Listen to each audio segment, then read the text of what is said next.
अब इसी के साथ रुक करेंगे अपनी दूसरी पड़ताल की तरफ, और दूसरी पड़ताल भी लापरवाही का एक जीता जागता नमूना आपके सामने हम पेश करने जा रहे हैं। और यह नमूना आपको कहीं ना कहीं, ये जो अभी स्टोरी हमने चलाई आपके सामने ग्रेटर नोएडा प्राधिकरण की, उससे भी आपको लिंक होता हुआ दिखाई देगा। और वो कैसे होगा वो अभी आपको हम बताएंगे। तो अब रुक करेंगे अपने दूसरी पड़ताल की तरफ। दूसरी पड़ताल गाजियाबाद से है।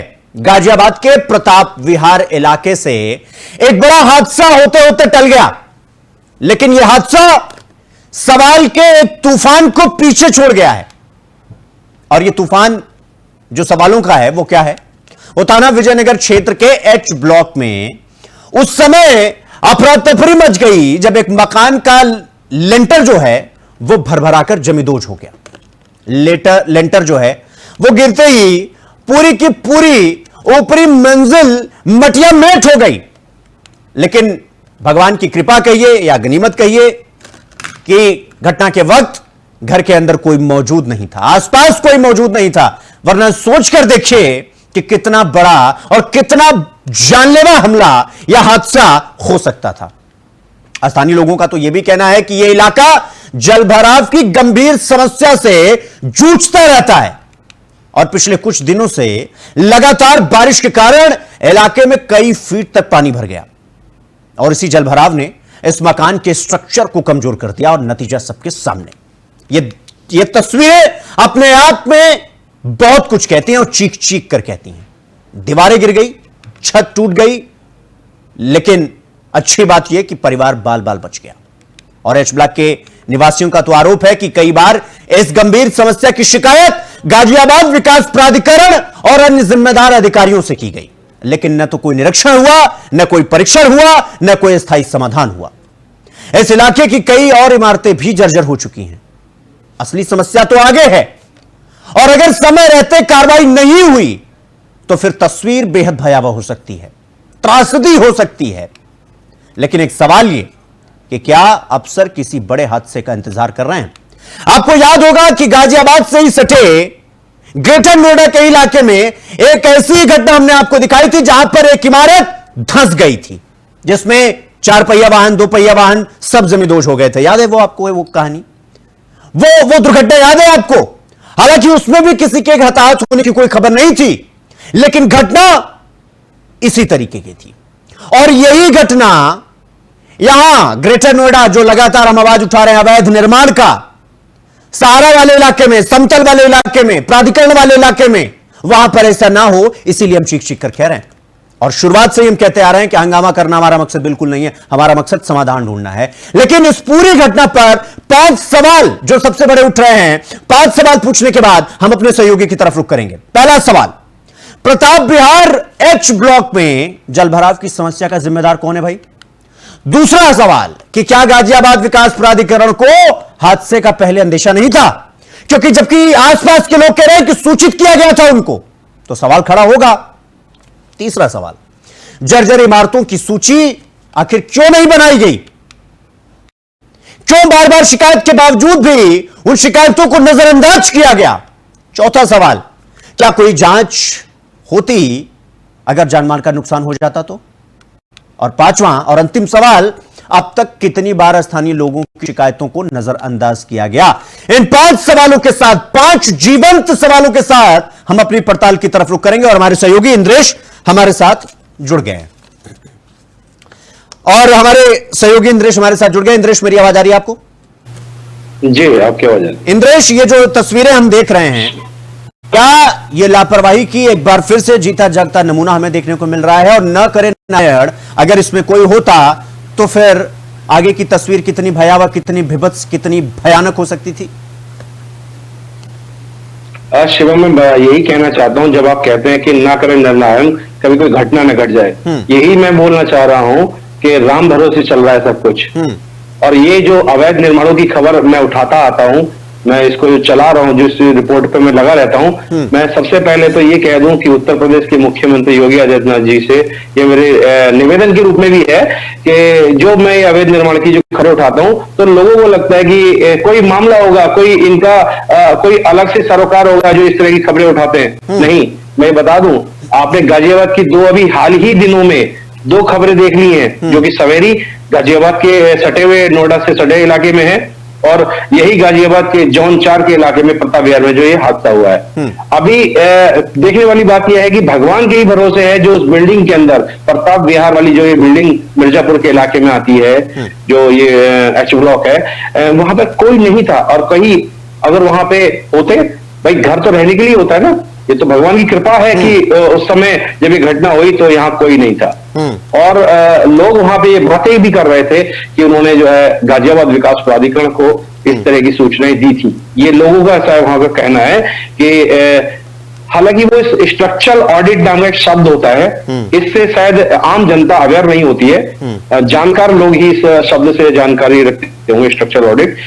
मैं तो कहना चाहता हूँ, जब ये जर्जर एक समय सीमा होती है किसी भी निर्माण की, चाहे वो जीडीए का बनाया हो, चाहे वो ग्रेटर नोएडा प्राधिकरण का हो, या किसी भी प्राधिकरण क्षेत्र का, एक टाइम होता समय आता है जब उसकी स्ट्रक्चरल ऑडिट पहले निर्माण के उपरांत भी होती है, और काफी समय जब जर्जर बिल्डिंग हालत में होती है उनकी स्ट्रक्चरल ऑडिट तो होनी ही चाहिए। तो इसीलिए होती है कि ऐसे जो आप चित्र ये जो फोटो वीडियो में देख रहे हैं कि ये जो भरभरा के बिल्डिंग में गिर जाना, ये ना हो। शिवम, इंद्रेश, चूंकि खबर तो ये अभी जब पूरे मामले को बता रहे थे, तो खबर तो ये भी थी कि भाई आसपास के इलाकों में पानी भरा रहता है, और फिर और भी बिल्डिंगें हैं जो इसी अवस्था में हैं, जर्जर अवस्था में हैं, लेकिन इसके बाद भी चेतना नहीं जग रही है, इसके बाद भी सब कुछ अनदेखा किया जा रहा है। तो क्या बल्क में लोगों के मरने का इंतजार कर रही है क्या गाजियाबाद प्राधिकरण? मतलब एक सवाल तो यह भी खड़ा होता है ना कि भाई कब चेतेंगे आप? जब कोई बड़ी घटना घट जाएगी, 10, 20, 50 लोग इसके नीचे दब के मर जाएंगे, तब? इंद्रेश, निश्चित तौर पे देखिए, तो जो हम देख रहे हैं, मेरी आवाज आ रही होगी आपको? जी जी जी, हेलो जी। तो निश्चित तौर पे ये तो हम जो वीडियो और ये फोटो ये देख रहे हैं, पूरी दुनिया देख रही है इस समय कि ये बिल्डिंग जिस तरह से गिरी है, तो इस तरह से आगे कहीं भी ये निर्माण ऐसे भरभरा के पानी की वजह से हो, चाहे बरसात की वजह से हो, चाहे, मैं बार बार यही कहता आता हूं कि प्राधिकरण अपने क्षेत्र में जाकर जोन बाय जोन जाकर ये देखे कि वहां पर क्या स्ट्रक्चरल ऑडिट की एक रिपोर्ट तैयार करे। हम तो हमेशा कहते हैं इस बात को कि प्राधिकरण अपने क्षेत्र में जाकर ये देखे जोन बाय जोन कि उसके क्षेत्र में कहां कहां इस तरह की समस्याएं हैं। बजाय अभी आप सुन रहे थे लोग वहां बात भी कर रहे हैं कि आना तो छोड़िए, वो स्वयं भी जाते हैं प्राधिकरणों में कि हमारी ये शिकायत है, तो उस पर चीजें जो है नजरअंदाज की जाती हैं। हाँ। ऐसा वहां के लोगों को कहना है। हाँ। लेकिन इंद्रेश, ये जो तस्वीरें हम देख रहे हैं, अभी हमने एक घटना का और जिक्र किया, अभी कुछ ही दिन पहले हमने उसको भी चलाया था। लगातार जब इस तरीके की इमारतें हैं जो किसी भी वक्त जानलेवा साबित हो सकती हैं, किसी भी वक्त अगर भरभरा कर गिर गई, तो आप सोचकर देखिए कि तस्वीरें कितनी भयावह हो जाएंगी। बावजूद इसके शिकायत की जाती है, क्या वजह है कि ये अधिकारी सुनने को तैयार नहीं होते हैं? क्या ये अपने अंतर्मन से मानकर बैठे होते हैं कि जब तक कोई बड़ा घटना नहीं हो जाएगा तब तक चेतना जगानी नहीं है? क्यों फालतू में कुर्सी से उठें, क्यों बारिश के समय में घुटने तक पानी में जाएं, क्यों समस्या टेके? मतलब मुझे तो वो गाना याद आता है कि अपनी तो जैसे तैसे थोड़ी ऐसे वैसे बीत जाएगी, आप क्या क्या होगा जनाबे आली। तो जनता को जनाबे आली के आधार पर छोड़ दिया जा रहा है। न करे नारायण, भगवान न करे कल को कोई बड़ी घटना घटे या इमारत गिरे, 10, 20, 50 लोग मर जाए, तो सीधे तौर पर क्यों ना कहा जाए कि इसका जिम्मेदार गाजियाबाद प्राधिकरण है? जी शिवम, देखिए, हर एक काम का जो है एक नीति होती है, उसका एक प्रोसेस होता है। हम तो ये कहते हैं हमेशा, अवैध निर्माण की जो बातें उठाते हैं, अगर अधिकारी नहीं सुन रहे हैं तो शासन सुने। उत्तर प्रदेश लखनऊ में बैठे वो आला अधिकारी नेतागण सुने, जिनके लिए जनता उन्हें चुनती है। ये जो जनता है अपना जनता प्रतिनिधि चुनती है, विधायक के रूप में, सांसद के रूप में। अगर वह भी नहीं सुन रहे हैं तो एक बात याद आई होगी आपको, हमारे प्रोग्राम पे, डिबेट पे भाजपा और सपा के प्रवक्ता बैठे हुए थे, तो भाजपा प्रवक्ता कह भी रहे थे कि विपक्ष का एक काम है, विपक्ष का काम है कि वो सरकार की नीति को देखे और अगर सही नहीं हो तो वहां पे आक्षेप करे, बोले इस बात को। ये बात सच है कि शासन अपना काम करे या न करे, विपक्ष का काम है कि इस तरह के मुद्दे को उठाकर, वो जनता के मुद्दे को उठाकर सरकार के सामने रखे।